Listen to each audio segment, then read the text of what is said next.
ভারতের হরিয়ানার ফরিদাবাদে ভেঙে ফেলা হয়েছে অর্ধ শতাব্দীর পুরনো এক মসজিদ।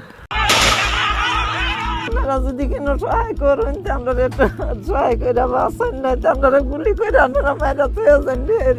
গত কয়েকদিন আগে ভারতের উত্তরাখণ্ডে 170টিরও বেশি মাদ্রাসা বন্ধ করে দেওয়া হয়েছে।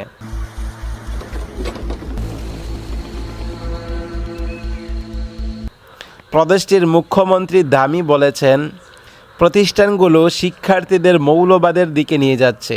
তিনি আরও 500 প্রতিষ্ঠান বন্ধ করে দেওয়া হবে বলে জানিয়েছেন। এইভাবে দেশ জুড়ে অসংখ্য মসজিদ ভেঙে ফেলা হচ্ছে। গোরস্থান, মসজিদ, মুসলমানদের বাড়িঘর, মাদ্রাসা মাটির সাথে মিশিয়ে দেওয়া হচ্ছে।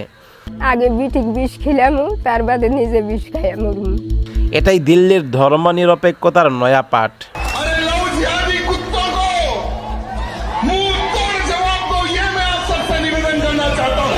দর্শক, ভিডিওটি প্রচুর পরিমাণ শেয়ার করে দিবেন, পুরো বাংলার মানুষ যেন জানতে পারে আমাদের পার্শ্ববর্তী রাষ্ট্র ভারতের মধ্যে আমাদের জাতি ভাই মুসলমানদের উপর কী পরিমাণ ভয়াবহ নির্যাতন করা হচ্ছে।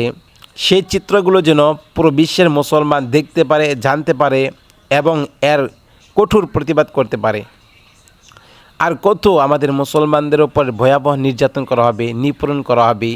পুরো বিশ্বের মুসলমান এক ভয়াবহ নির্যাতনে আছে। তার মধ্যে সবচেয়ে বড় বিষয় হচ্ছে আমাদের পার্শ্ববর্তী রাষ্ট্র ভারত আমাদের মুসলমান ভাইদের উপর, মুসলমান মা বোনদের উপর কী পরিমাণ ভয়াবহ নির্যাতন চালাচ্ছে তার বাস্তব চিত্রগুলো কিন্তু আমরা নিয়মিত দেখতে পাই। তো দর্শক, এই পেজে আমরা নিয়মিত ভারতের মুসলমানদের উপর নির্যাতনের ভিডিওগুলো কিন্তু আমরা পোস্ট করে থাকি। তো যারা আমাদের ভিডিওগুলো দেখেন, আপনারা সকলে আমাদের ভিডিওগুলো শেয়ার করে দিবেন, পুরো বিশ্বের মুসলমান যেন দেখতে পারে, জানতে পারে।